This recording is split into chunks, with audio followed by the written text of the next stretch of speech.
Uma boa noite para todos.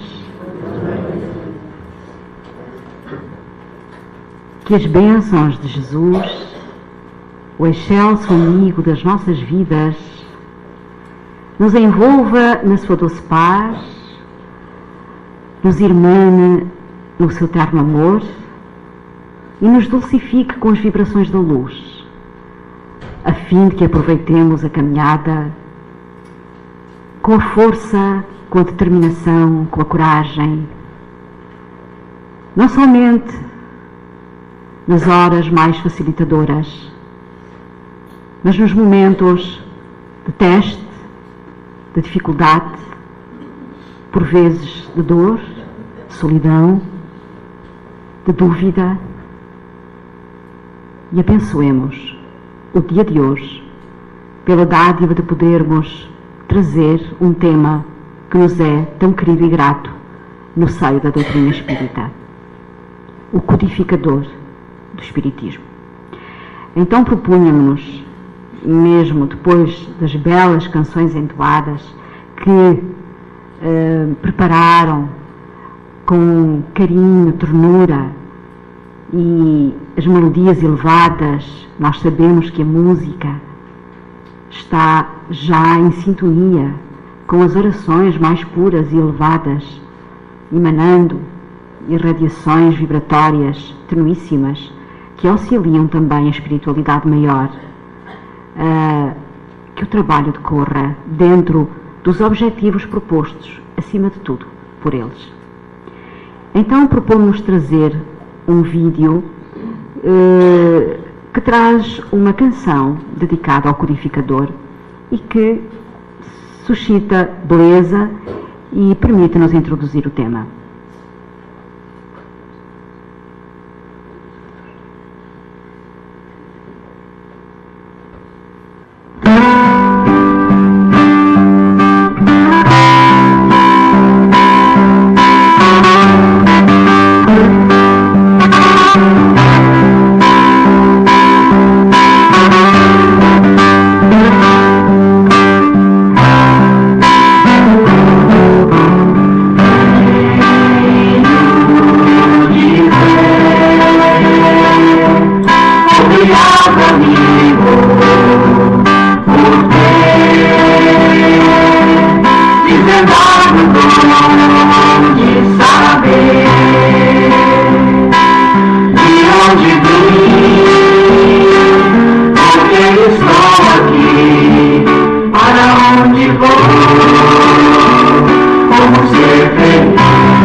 Em todas as épocas da humanidade, a verdade é que nunca deixamos de ter na Terra momentos entre sombra e luz, ódio e amor, vingança e perdão,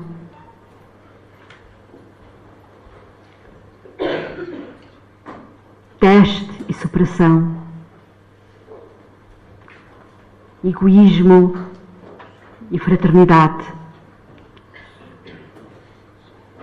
Ao longo da história de todas as civilizações, podemos perceber o quanto o poder foi emergendo, sacrificando quantas vezes vidas humanas, e os mais fracos cedendo ao peso do imperialismo,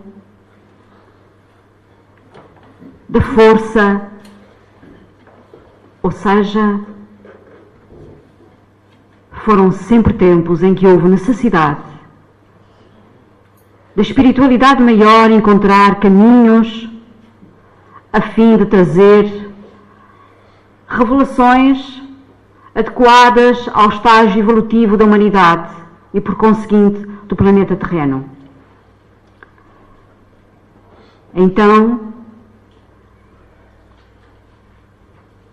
até hoje, ninguém maior do que Jesus. Ele é o nosso sol.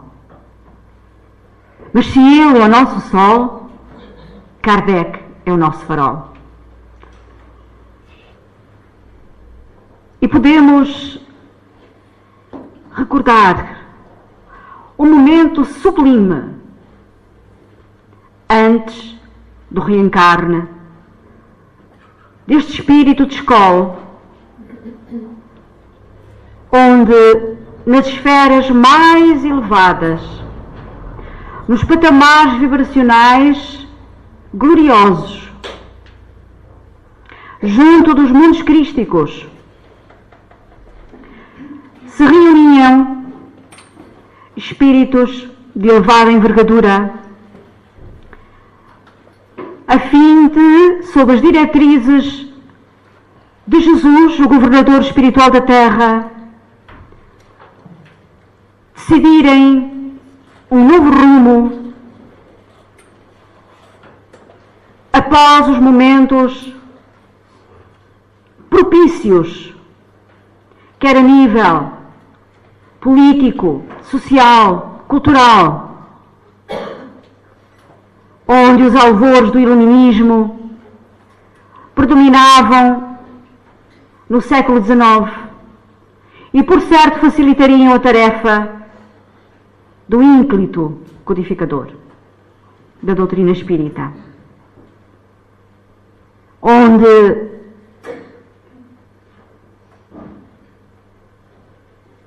se libertariam as amarras da fé dogmática, cega, fanatizada, que se prolongou, talvez pelo período mais longo da história da humanidade, a Idade Média, por 5 séculos. Onde, naturalmente, a fé explicava tudo e era detentora do poder clerical, a fim de que o povo se mantivesse na ignorância. Atentos! Os colaboradores da verdade e do bem, das hostes espirituais, haviam determinado que era chegado o momento de trazer a terceira revelação reconhecida no Espiritismo. Também, Naturalmente,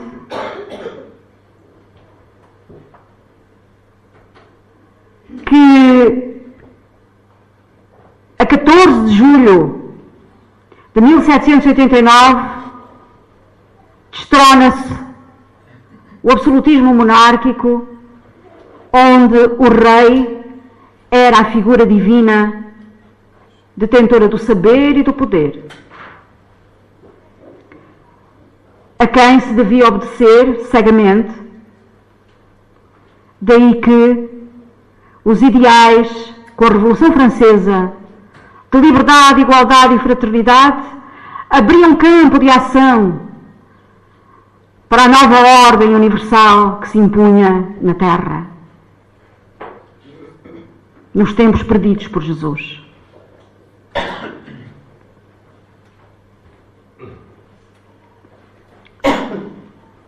E assim, queridas irmãs, queridos irmãos, amigas e amigos do coração, talvez estejamos diante de um dos maiores patrimónios da humanidade, sem que nos apercebamos, sem que talvez aqueles que ainda não puderam desfrutar do conhecimento das verdades espirituais, atualizadas à luz da doutrina espírita, sequer tenham ainda tido acesso. Mas tudo vem no momento certo, de acordo com o amadurecimento gradual de cada um de nós. Assim, eis que, naquela reunião preparada pelas hostes espirituais de maior clarividência e pureza, encontramos espíritos ali reunidos que fizeram também parte das mensagens que se encontram compiladas em toda a obra kardeciana, no Pentateuco kardeciano, como é mais propriamente designado. Ali estavam presentes Joana d'Arc, Sócrates, Platão, João Evangelista,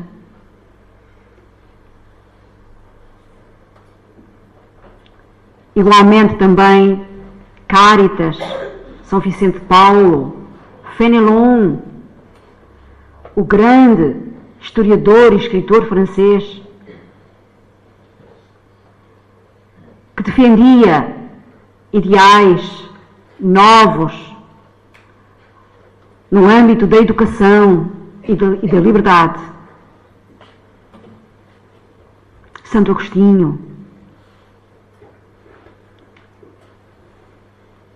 E também tantos e tantos outros, sem desprimor para nenhum deles. Era um momento crucial. Ali deveria cumprir-se as palavras de Jesus quando, em João, capítulo 14, versículos 15 a 26, Jesus proclama, após a crucificação, fazendo revivescer as esperanças, depois da sua partida, de que não nos deixaria órfãos. Se me amais, havereis de guardar os meus mandamentos. E eu vos enviarei um novo Consolador, que vos recordará tudo quanto eu vos disse e vos revelará novas coisas. Esse era o momento. O Consolador, reconhecido na doutrina espírita, deveria surgir no mundo para, uma vez mais, como terceira revelação divina, iluminar as nossas consciências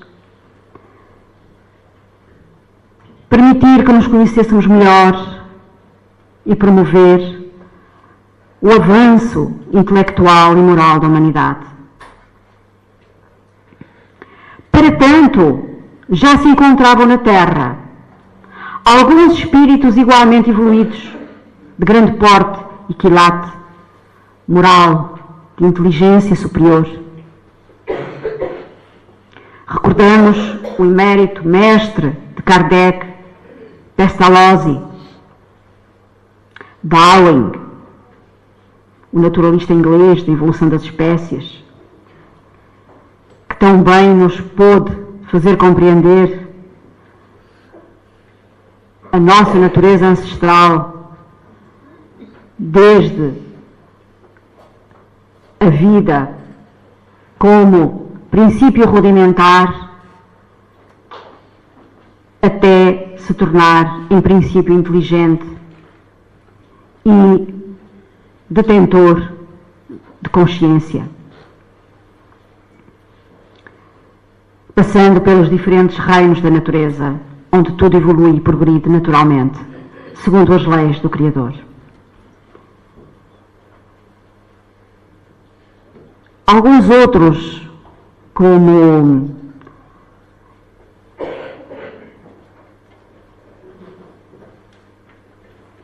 Ernst Renan, Swedenborg, um filósofo, cientista sueco, espiritualista, que prestou grande contributo também para que a doutrina dos espíritos pudesse também ser melhor compreendida. Uma infinidade de almas valiosas que iriam arrotear o caminho de Allan Kardec. Mas esta nova ordem de ideias iria espalhar-se por todos os ramos do conhecimento, inclusive as artes, e a música não seria esquecida. Tivemos Wagner, tivemos Rossini, tivemos Moreau e tantos outros que apenas mencionamos pela gratidão a essas almas que também se prepararam para tarefas árduas, difíceis, desafiadoras na Terra, onde tiveram que renunciar, trabalhar incessantemente para que os princípios do belo, da nobreza, da sabedoria, do amor se implantassem gradualmente na Terra. Eis que o Espírito da Verdade entra naquela dita reunião e prepara os presentes dizendo que é chegada a hora de descerem à Terra para auxiliarem neste novo processo que iria dar um impulso mais forte à evolução da humanidade. Naturalmente que eles estariam presentes não somente através das suas comunicações, mas sobretudo através dos diversos livros que se iriam propagar como sementes em todo o globo, para que todos pudessem ter acesso a um Consolador prometido por Jesus. E é neste ambiente que a 3 de outubro de 1804 reencarna em Lyon, cidade do noroeste da França, o nosso muito amado Allan Kardec, de nome Hippolyte Léon Denisard Rivail. Nascera numa família destacada, de renome, e abastada também, associada à advocacia e magistratura. E logo desde cedo, os pais do pequeno Denizar, ou Rivail, encaminham-no para uma formação intelectual que estava desde já programada nos planos da espiritualidade superior. E conduzem-no à Suíça, ao Colégio de Verdun, que era orientado pelo eminente Johann Heinrich Pestalozzi. Naturalmente não iremos deter-nos em detalhes, para deixarmos esses temas no momento oportuno. Porém, apenas situar os pontos fundamentais para podermos perceber de que forma Allan Kardec foi o codificador, o estruturador, o organizador desta doutrina tão nobre, tão sublime, mas que teve os seus meandros e toda uma planificação espiritual, como dissemos, minuciosa. No Colégio de Verdun, educava-se a criança no conceito da pedagogia integral do ser, onde havia respeito pela individualidade de cada um, pois que na pedagogia tradicional, aqueles que não conseguiam acompanhar a evolução dos ensinamentos, não obtinham uma aprendizagem bem-sucedida, eram objeto de castigos, castigos físicos, psicológicos. E Pestalozzi, de facto, trazia já como espírito nobre, de coração e alma, votado ao bem, a ideia de um ensino diferente, onde a criança pudesse, por ela mesma, descobrir os ensinamentos através da natureza, da observação dos factos, para melhor poder compreender e assimilar, contrariando a velha tradição hegeliana de transmitir conhecimento apenas de um pedestal, onde o aluno não era partícipe, mas sim acomodado a ouvir apenas a transmissão do conhecimento, sem nele participar, de forma dinâmica, ativa, prática, onde ele se pudesse integrar e valorizar-se por mérito próprio também. É neste ambiente que o menino Rivail denota desde logo uma inteligência acima da média, tanto mais que com cerca de 10, 12 anos, quando Pestalozzi tinha que ausentar-se para o exterior, a fim de também difundir a sua moderna pedagogia, porque ele foi o pai da pedagogia social, e ao mesmo tempo implantar novos colégios pela Europa, era Kardec que ficava, com aquela idade, incumbido da direção do colégio. E fazia-o magistralmente, lecionando, ajudando as crianças com maiores dificuldades. Depois de terminar o ensino básico e primário,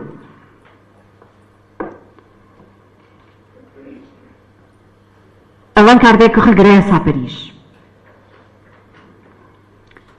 para, efetivamente, poder dar continuidade ao seu projeto, estando ele muito longe de saber o que lhe estaria reservado. Desde muito jovem, revela aptidões para deixar um espólio de forma a poder ajudar e prodigalizar o ensino de qualidade na França, melhorando-o com variadas obras que foram reconhecidas do ponto de vista do governo de então, tendo sido distinguido depois do longo e árduo trabalho de anos, através dos livros que publicara. Assim, Allan Kardec revela um nível cultural enciclopédico. Obtém conhecimentos de várias áreas, como era habitual naquela época, quando efetivamente se dedicavam ao estudo e à formação académica. Possuía conhecimentos fortes, eminentes, de química, de física, de astronomia, de anatomia comparada. Eu, que sem ser médico, nem tão pouco se arvorara a tal, mas efetivamente dispõe-se a ler alguns tratados de fisiologia que, por certo, lhe estariam na base de existências anteriores. Mas era necessário que a missão espiritual de Kardec efetivamente se cumprisse. Estávamos no ano em que se popularizavam os fenómenos mediúnicos provenientes dos Estados Unidos, através das irmãs Fox, Margaret, Catherine e Leah, na cidade de Hydesville. E, ao mesmo tempo, esses mesmos fenómenos das mesas girantes acabaram por se espalhar na Europa e ser palco de curiosidade nos salões de entretenimento parisienses.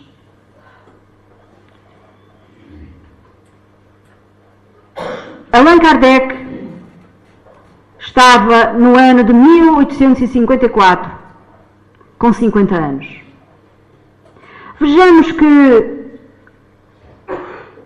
em 14 anos o trabalho magistral que ele realizou,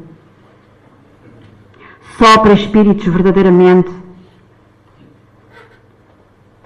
de alma revigorada nas lições do Mestre. É aí que, um belo dia, ele encontra um amigo, o Sr. Fortier, que era magnetizador, estudioso do magnetismo, e diz-lhe, porque frequentava essas sessões medianímicas, que, afinal, as mesas moviam-se sem ninguém lhes tocar, ao que Kardec reagiu não de uma forma muito estranha, parecendo-lhe algo normal, e, respondendo-lhe tão simplesmente, e por que não, se afinal o fluido magnético é uma espécie de eletricidade e tem a capacidade de atuar nos corpos inertes. Mais tarde, o Sr. Fortier, umas semanas depois, inicia novas perquisições, sondagens para aqueles fenómenos que ele reconhecia de estranhos. Mas o melhor estaria por vir. Quando novamente se encontram na Cidade de Luz, não foi por acaso que Paris foi escolhido. Era a cidade do movimento cultural da Europa. Então, o Sr. Fortier comenta com Allan Kardec: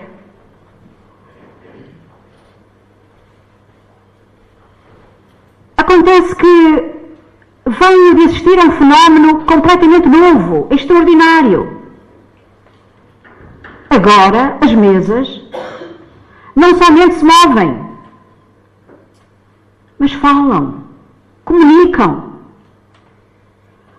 por batidas, por pancadas codificadas. Aí, o emérito Allan Kardec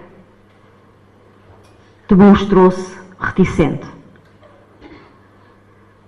prudente até, e disse-lhe claramente que essa seria uma situação a ser ponderada, quando lhe provassem que as mesas tinham cérebro para pensar, nervos para sentir e poderem ser sonâmbulas de alguma forma.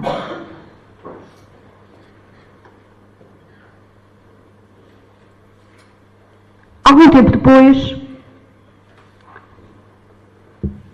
Allan Kardec encontra um velho amigo. Em janeiro de 1855, o Sr. Carlotti era também um entusiasta do magnetismo, mas não tão comedido como o Sr. Fortier. Era, de facto, exacerbado na forma como apreciava os fenómenos. E foi mais afoito, dizendo-lhe que, afinal, ele assistia a factos interessantes e que o fenómeno das mesas girantes se devia à ação dos espíritos. O nosso professor Rivail não se deteve muito em considerações e, efetivamente, achou melhor reservar-se com cautelas e não comentar o facto, mas ficou a pensar. Entretanto, a espiritualidade maior, porque o tempo se impunha, necessitava dar um novo impulso à missão espiritual de Allan Kardec. Era preciso acionar uma alavanca propulsora para que os passos fossem sendo dados de forma a que ele atingisse os objetivos. E novamente o Sr. Fortier, já possuidor de mais certezas, não hesita em convidar Allan Kardec e dizer-lhe que, afinal, algo tinha de haver superior para que aquelas mesas, mobiliário, agisse de forma inteligente. E convidou a assistir às experiências que decorriam na casa da Sra. Roger, uma senhora que possuía a mediunidade sonambúlica, onde ali se encontravam também o Sr. Patier e a Sra. Pleine-Maison, que faziam também parte do corpo de assistentes e, no fundo, médiuns, para que os fenómenos se produzissem.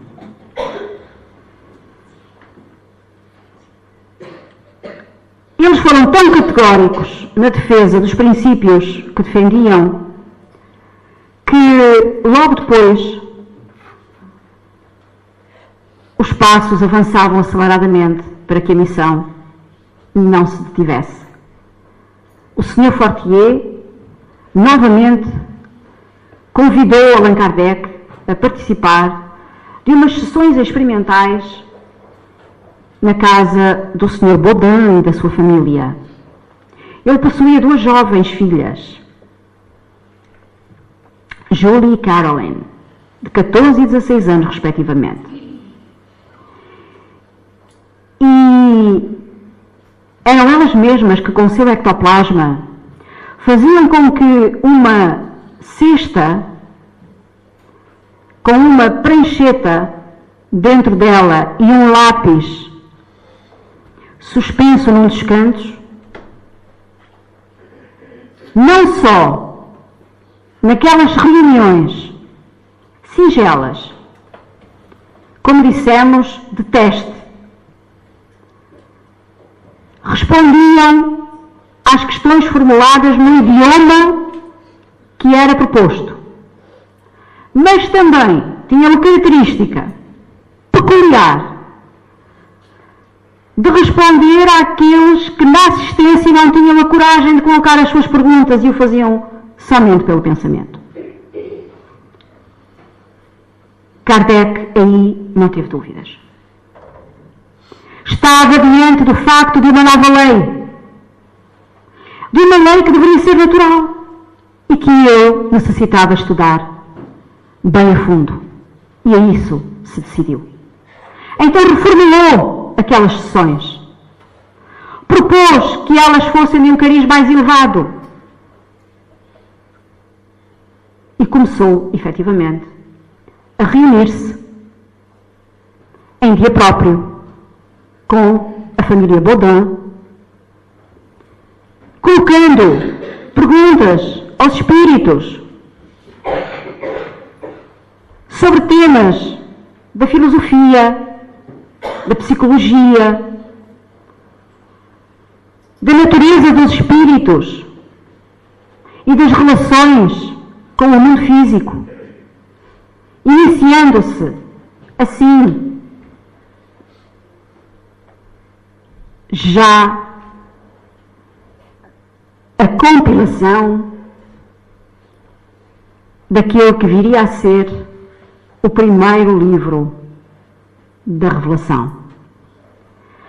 Mas o que é certo é que, para que a missão de Kardec fosse levada a bom termo, ele necessitava possuir algumas características.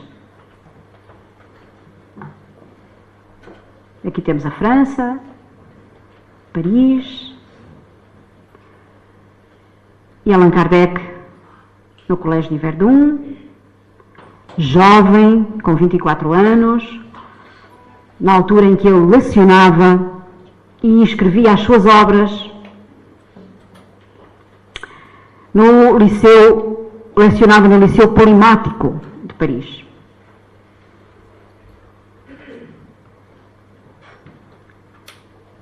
Na sua bandeira escrevera o mestre estas palavras: trabalho, solidariedade e tolerância. E já vamos desenvolver. Para isso, era necessário que ele tivesse alguns caracteres na sua personalidade, que só vamos ler alguns trechos. Não se confia ao comando de um exército, senão a um general hábil e capaz de o dirigir. Esta é uma mensagem de Erasto, que vem no Evangelho segundo o Espiritismo. Erasto foi, no tempo de Jesus, o tesoureiro do Templo de Jerusalém. Acreditais que Deus seja menos prudente que os homens? Duvidais da sabedoria de Deus? Ficai certos de que ele só confia missões importantes aos que sabe que são capazes de cumpri-las, porque as grandes missões são pesados fardos, que esmagariam os carregadores demasiado fracos. Como em todas as coisas, também nisto o mestre deve saber mais do que o aluno. Não podemos inverter a ordem natural das coisas. Então, são sempre espíritos bastante avançados, que fizeram as suas provas em outras existências, os que se encarnam para essas missões. Se não forem superiores ao meio que devem agir, nada poderão fazer, não poderão prestar um contributo válido, coerente, maduro, sólido, no desiderato a que se propõem. E Kardec trazia uma missão que iria permanecer para a posteridade da humanidade. Então, deverá ser conhecido pela sua superioridade moral, pelas suas virtudes, pela sua grandeza e pelos resultados e influência moralizadora das suas obras. Os verdadeiros profetas se revelam pelos seus atos e são descobertos pelos outros, enquanto os falsos profetas se apresentam por si mesmos como enviados de Deus.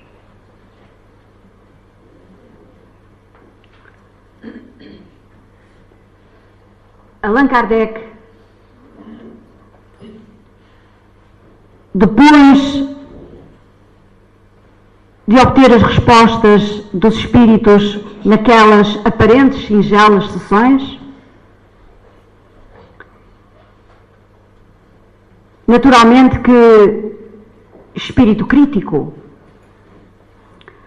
racional, de investigador, de observador, de estudioso, onde a razão deveria equilibrar-se com a emoção, entusiasmos fáceis não trairiam bons resultados. Tudo era preciso passar pelo crivo da razão. Ao mesmo tempo, ele recebia de todo o mundo, principalmente provenientes da Europa, de vários médiuns, todo um conjunto de mensagens que fizeram parte e estão bem patentes nos livros da codificação espírita. Sobretudo, quando nos referimos às instruções dos espíritos em cada capítulo do Evangelho segundo o Espiritismo, por exemplo.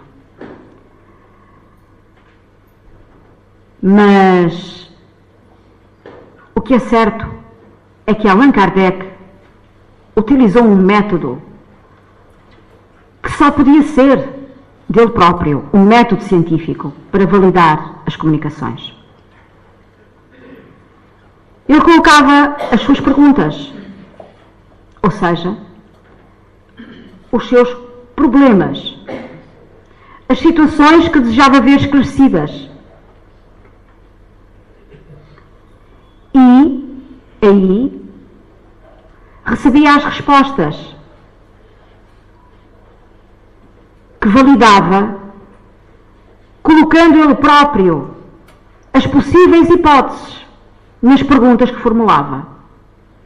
Este é o chamado método científico, quer na ciência experimental, quer na área das ciências sociais, a fim de que dali nasça uma conclusão, uma lei universal. Estava provada a universalidade do conhecimento dos espíritos e da sua grandiosidade, do qual não havia dúvidas. Porque em vários cantos do globo os conteúdos das mensagens eram consentâneos, não havia incoerências, mistificações, factos distorcidos, todas elas convergiam para o mesmo sentido. O conhecimento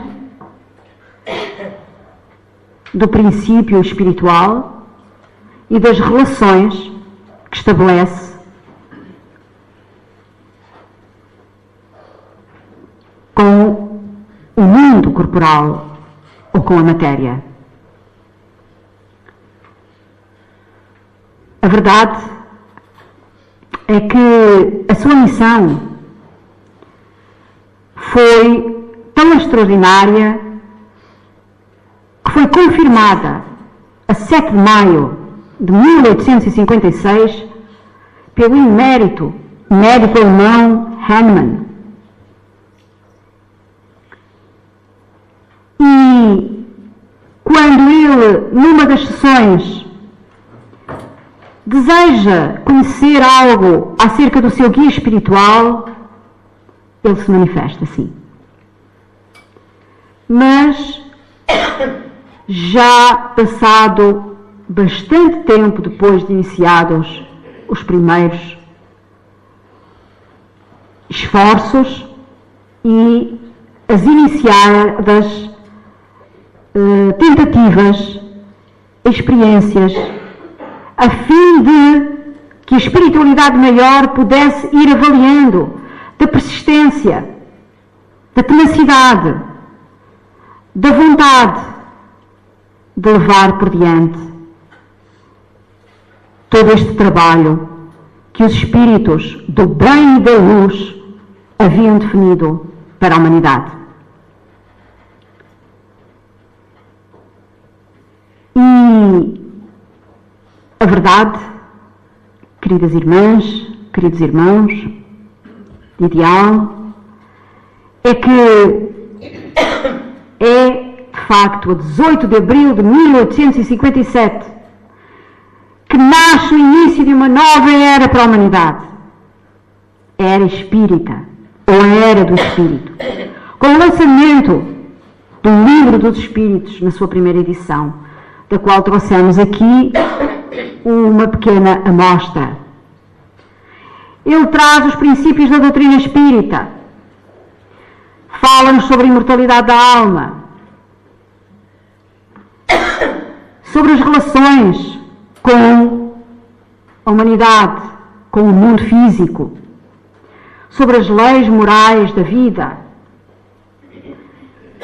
relata-nos acerca da vida presente, da vida futura e sobre os destinos da humanidade.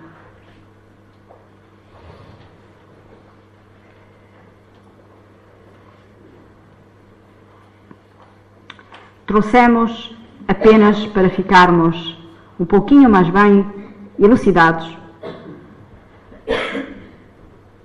as obras e as atividades espíritas de Allan Kardec.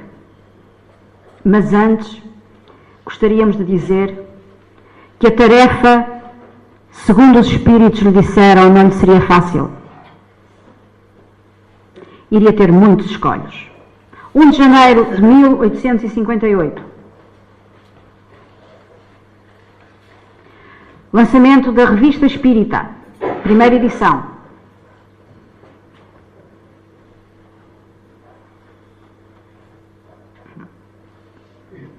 Tecnologia, por vezes. Não tem mal. Não tem mal, não tem mal. Está em quadro, é fácil de nós seguirmos.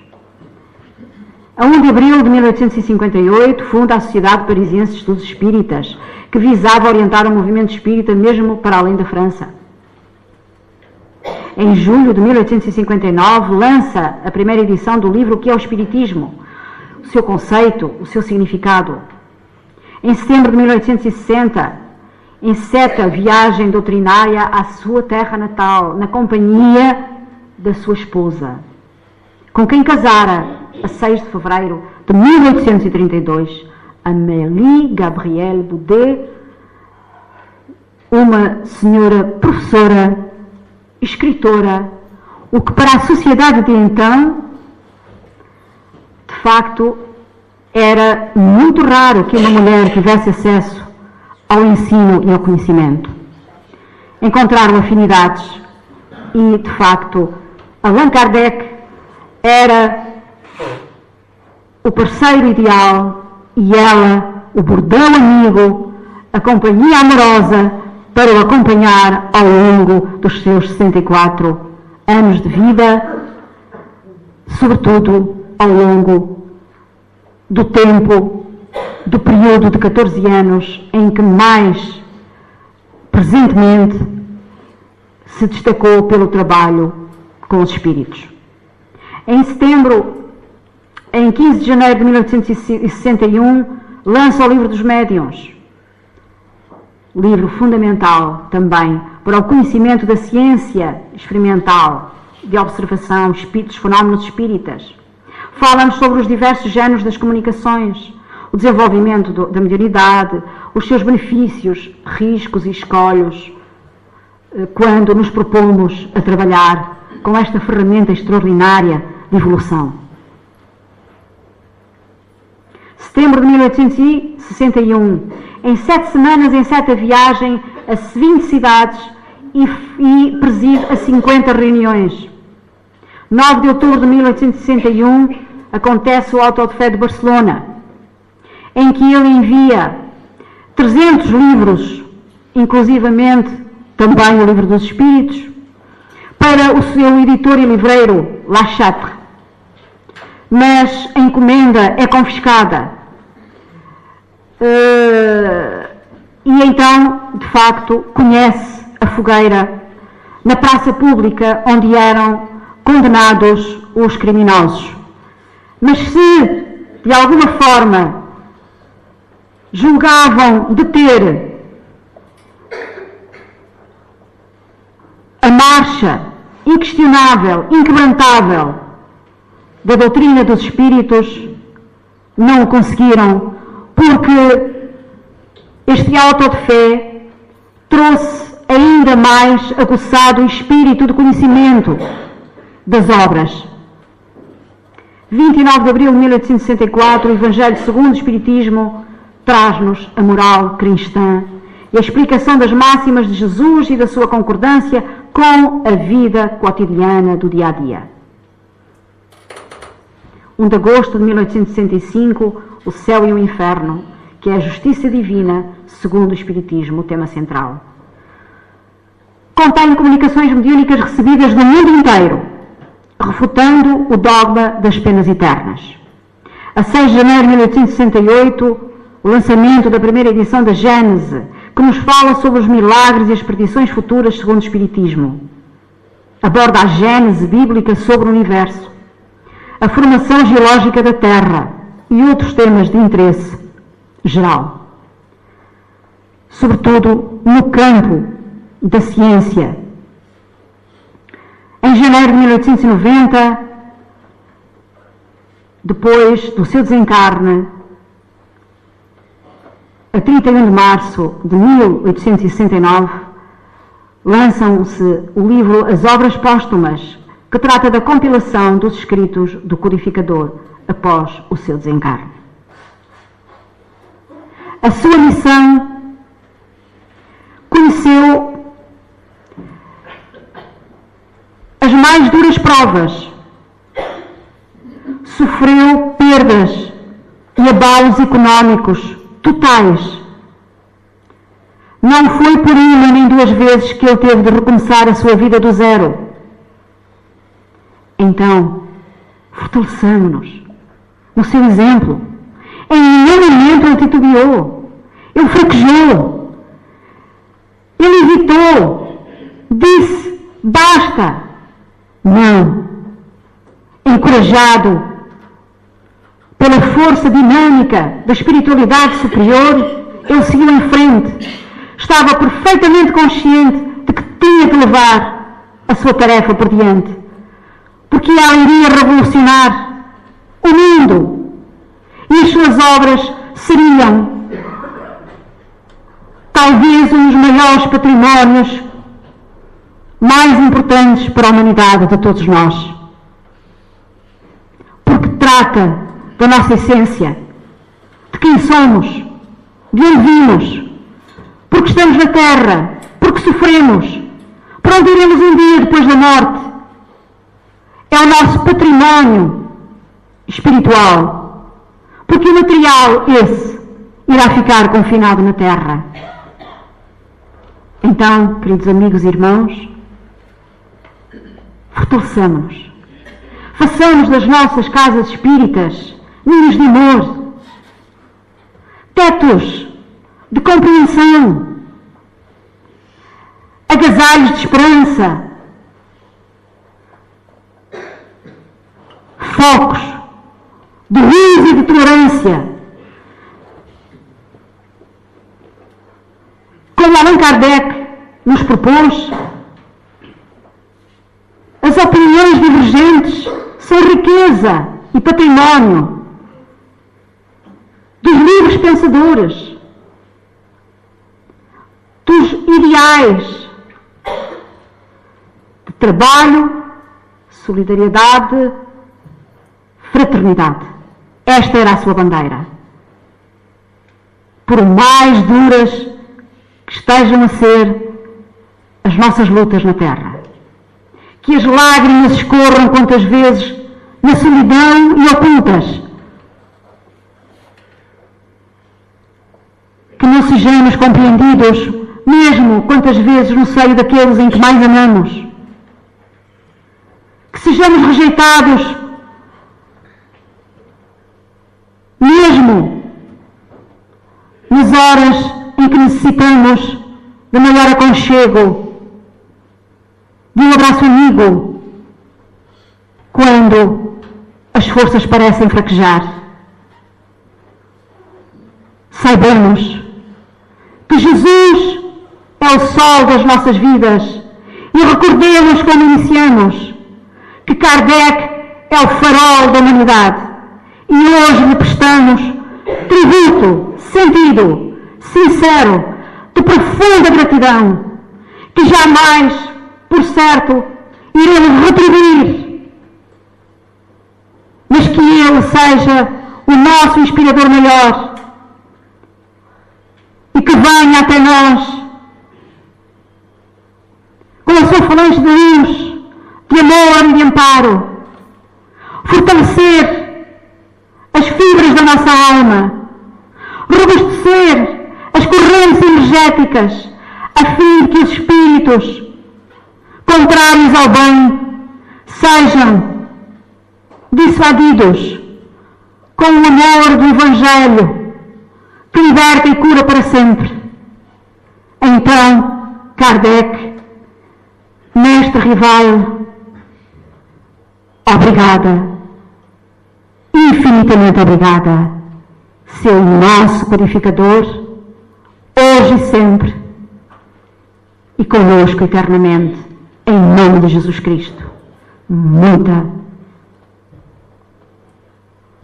mas muita paz é o que desejamos para todos.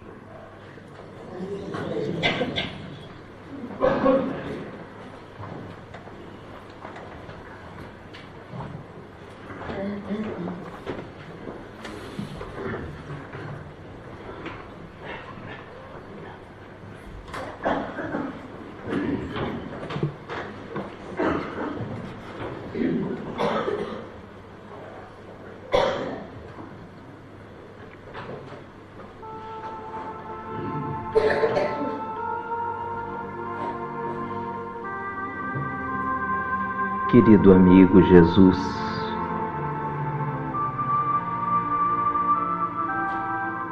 nossa paz, nossa alegria, quando é que nos encontramos, Senhor, magnetizados pela psicosfera do nosso inesquecível Allan Kardec. Agradecemos a noite que chega, a madrugada que virá, o dia que se foi. Agradecemos a oportunidade de aqui nos encontrarmos, encontrando tempo para meditarmos, para refletirmos, para aprendermos, para crescermos diante da realidade espiritual. O mundo material, a vida terrena, absorve-nos intensamente e sem tomarmos desse oxigênio de luz e de paz, muito mais difícil se torna prosseguirmos sem a tua companhia, querido amigo Jesus. Agradecemos-te pelo pão, pelo teto, pelo lar, pelos familiares queridos, pelos amigos, pelos nossos adoráveis animais de estimação, pelos nossos vizinhos, por aqueles que nos sustentam vibratoriamente. Agradecemos-te pelo trabalho, pelo conhecimento espiritual e por tantas bênçãos que recolhemos ao longo de um dia. E fazendo uma pausa, Senhor, buscando aqui encontrar tantas respostas que foram de encontro aos nossos corações, alimentados e fortalecidos, partiremos naturalmente mais elucidados. Queremos nessa noite rogar por aqueles que aqui nos chegam, muitos com pedidos dos mais diversos, aqueles que pedem pelos seus familiares, os que tombaram no campo da droga, do álcool e de demais vícios, os que se encontram em casa, nas ruas ou internados, aqueles que aqui chegam pedindo pelos seus pais, acamados, enfermos de longa duração, aqueles que têm dificuldade de compreender por que o arrastar desta situação ao longo de tantos anos, os que nos vêm pedir pelos filhos que se desentenderam, que se afastaram do coração do pai, do coração da mãe. Nós oramos, Senhor, por aqueles que nos pedem pela condição de perturbação espiritual, tombados na obsessão, no desalinho mental. Rogamos por eles, por aqueles que lhes causam as agruras da perseguição e do sofrimento, por uma vez que todos estamos fadados a darmos conta dos nossos atos diante de Ti. Oramos e pedimos pelos que aqui nos chegam, afirmando-se portadores de enfermidades, doenças do corpo, doenças da alma, os que se preparam para cirurgias em breve, aqueles que estão ou serão submetidos a químio, a rádio ou outras terapias de toda a sorte. Abençoa-os, Senhor Jesus, a fim de que no cadinho da dor que ilumina cada um de nós, possamos nos fortalecer também nas dificuldades. Ajuda-nos a silenciar antes de blasfemarmos. Auxilia-nos, Senhor, a entender a finalidade educativa do sofrimento, silenciando-nos a revolta e permitindo-nos abrir o coração para agradecermos as dádivas do céu que repetidas vezes iluminam o nosso caminho evolutivo. Abençoa, Senhor, os espíritos amigos, benfeitores, anjos de guarda, os familiares inesquecíveis que já viajaram para o mundo maior, envolve-os aonde quer que se encontrem, recebendo as vibrações de gratidão e recordação eterna, e ampara também, ó Senhor, aqueles nossos irmãos que na terra ou no além convertem-se em instrumentos de nosso sofrimento ou perturbação. Guarda-nos assim, sob as bênçãos luminosas da tua paz e da tua alegria, permanecendo em nossas vidas, alcançando os nossos lares, nosso labor, nossos quefazeres, a fim de que nossas ações estejam impregnadas da luz irradiada de ti. Fica conosco, querido amigo Jesus, guardando-nos agora e sempre.